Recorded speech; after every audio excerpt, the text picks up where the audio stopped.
আর সামনে যেহেতু একটা নির্বাচন আছে এবং বাংলাদেশের ইতিহাসে সবচেয়ে বেটার নির্বাচন, এটা আমাদের মাননীয় প্রধান উপদেষ্টা বলেছেন এবং এই দায়িত্বটা আমাদের উপরেই দিয়েছেন। আমরা গত সপ্তাহে ওনার সাথে বৈঠক করে এসেছি, উনি আমাদেরকে কিছু পরামর্শ দিয়েছেন। তো আমরা ইনশাল্লাহ আগামী নির্বাচনটা যাতে অবাধ হতে পারে এবং জনগণ যাতে আগ্রহ আস্থাশীল ভোটের পরিবেশ তৈরি হতে পারে, এই জন্য আমরা কাজ করছি, নজরদারি আমরা বাড়াচ্ছি। ইনশাল্লাহ আমরা আগামী নির্বাচনটা সুন্দরভাবে আপনাদের সহায়তায়, সিলেটবাসীর সহায়তায় আমরা সুন্দরভাবে এখানে নির্বাচন শেষ করতে পারবো ইনশাল্লাহ। যেগুলো তথ্য দিলেন সেগুলো অবশ্যই আমার মনে হয় এটা আমার পরবর্তী যে সিদ্ধান্ত গ্রহণ বা আমার চলার পথে এটা হয়তো অনেক কার্যকরী ভূমিকা রাখবে।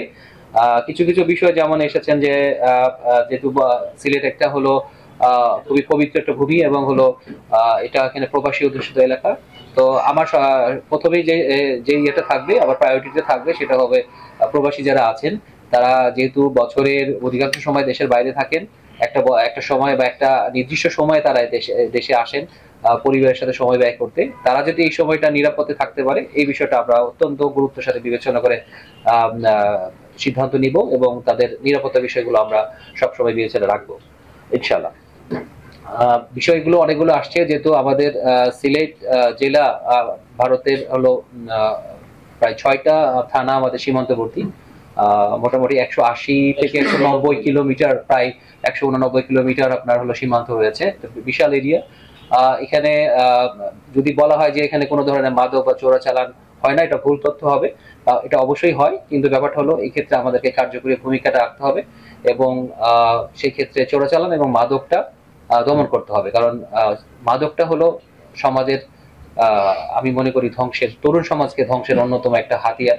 এটা দিনে দিনে তরুণ সমাজটা ধ্বংস হয়ে যাচ্ছে। তো আমার ক্ষেত্রে যেটা, আমি পুলিশ সুপার হিসাবে আমি মাদকের ক্ষেত্রে এবং চোরাচালানের ক্ষেত্রে জিরো টলারেন্স এটা সবসময় রেখেছি। আগেও আমি ময়মনসিংহ এ যেটা করেছি সেটা আমার ইনশাল্লাহ সেই অভিজ্ঞতাটা আমি এখানে কাজে লাগাতে পারবো, যেহেতু ময়মনসিংহে আমি সীমান্তবর্তী এলাকা ছিল, 2টো থানা ছিল, সেখানে আমরা কাজ করে আসছি। আমার মনে হয় সেই অভিজ্ঞতাটা আমি সুন্দরভাবে এখানে ব্যয় করতে পারবো। আর কিছু বিষয় আসছে, যেমন হলো সড়ক দুর্ঘটনার বিষয় আসছে, এটা আসলে খুবই মানে কষ্টকর বিষয় যে একটা সড়ক দুর্ঘটনায় মানে বিনা কারণে একটা প্রাণ চলে যাওয়া, এটাও আমি মানতে পারি না। আপনারা যেহেতু বিষয়টা তুলেছেন, আমি পূর্ববর্তী আমার ইউনিটে আমি আমাদের ট্রাফিক ইউনিট গুলো সচেতনমূলক বিভিন্ন প্রোগ্রাম নিয়েছিল হাতে, এটা চালু করেছিলাম। আমাদের ট্রাফিকের বিভিন্ন টিআই এবং সার্জেন্টরা বিভিন্ন স্কুলে গিয়ে বাচ্চাদের এবং হলো ট্রাকের এবং হলো বাসের যারা ড্রাইভার আছে বা হেল্পার আছে, তারা তো আসলে ওইভাবে আইন বোঝে না, আমরা বোঝানোর চেষ্টা করেছি, তাদের ক্লাস নিয়ে আছে। এটা আমরা যে বিআরটি এর সাথে একত্রে করে আমরা ক্লাস নিয়েছি, প্রশিক্ষণের ব্যবস্থা করেছি।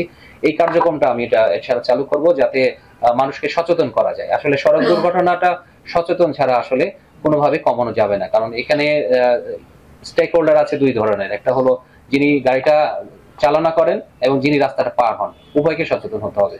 উভয় যদি সচেতন হয় তাহলে আমরা সড়ক দুর্ঘটনা আমার মনে হয় ইনশাল্লাহ কমিয়ে ফেলতে পারবো। আর আমাদের জেলা পুলিশের ক্ষেত্রে আমি মনে করি আমাদের 2টো চ্যালেঞ্জ এখানে, একটা হলো সাইবার অপরাধ বা সাইবার প্রতারণা। আপনারা জানেন যে সাইবারের মাধ্যমে বিভিন্ন অনলাইন কেনাকাটার ক্ষেত্রে মানুষ প্রতারণার শিকার হচ্ছে, আর ব্যাংকিং ক্ষেত্রে বিকাশ নগদের ক্ষেত্রেও আপনার হলো প্রতারণার শিকার হচ্ছে। বিশেষ করে সবচেয়ে বেশি খারাপ অবস্থা গোটা বাংলাদেশে ছড়িয়ে গেছে সেটা অনলাইন জুয়া, এটা আপনারা জানেন।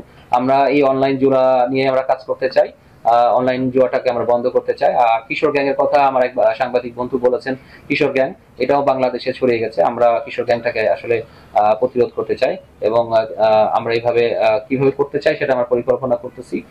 মোটামুটি ইনশাল্লাহ আমরা এটা কমিয়ে নিয়ে আসতে পারবো। দিবা এবং রাত্রিকালীন প্রায় 30টা চেকপোস্ট আমরা বসে, আর আমাদের মোবাইল প্রায় 46টা মোবাইল টিম আমাদের বিভিন্ন শহরের যে লিঙ্ক রোড গুলো আছে, মহাসড়ক থেকে বিভিন্ন লিঙ্ক রোড গুলো গেছে, সেগুলোতে হলো আমাদের বিভিন্ন টহল পরিচালিত হচ্ছে। আরেকটা বিষয় আছে যে আপনারা যেমন বলেছেন যে অনেক ব্যক্তিকে, যেমন হলো তরুণ ছাত্রকে হয়তোবা চাঁদাবাজ হিসাবে প্রমাণ করা হয়েছে, আমি এটাও আমি সবসময় এটা আমি করার চেষ্টা করেছি যে যে অভিযুক্ত সাজা হয় নাই আদালতে, তাকে আসলে তার সামনে তার ছবিটা সংবাদপত্রে নিয়ে আসাটা আমার কাছেও ইথিক্যালি মনে হয় না যে এটা সঠিক। আপনাদের কাছেও এটা হয়তো বা মনে হবে যে এটা সঠিক না, কারণ আপনি দেখবেন যে আমরা যখন ছবি দিব, আমি দায়িত্ব নেওয়ার পর থেকে কোনো আসামির ছবি আপনারা পাবেন না, হয়তোবা আসবে, হয়তো মুখটা ঢাকা থাকবে অথবা ঝাপসা করা থাকবে।